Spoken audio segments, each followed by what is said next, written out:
Hi, I'm Zach Caligari, freelance graphic designer in New York City, and today we are talking about Photoshop.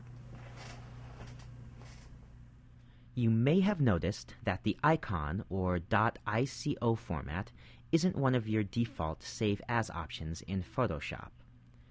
In this video, I will show you the necessary steps you must take if you want to be able to create an ICO file.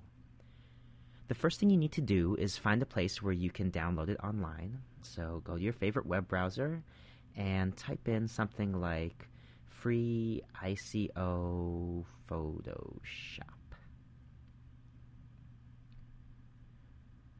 And looks like this has it right there.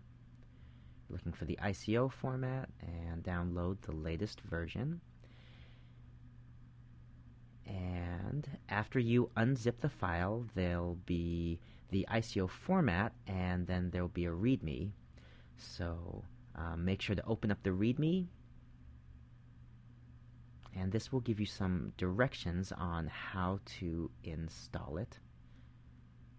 And once you've put your format file in the right folder, then you should shut down Photoshop and reopen it.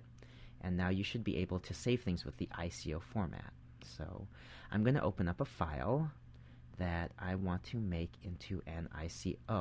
I'll go to Image, and I'm going to double check the image size. ICO files can't be any bigger than 256 by 256 pixels. It doesn't necessarily have to be a square, but any one dimension, either the height or the width, can't be bigger than 256. On this image, we're fine.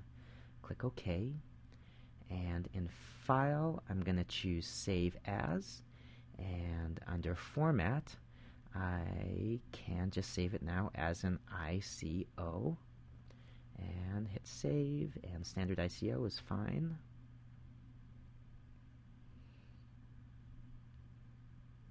There you go.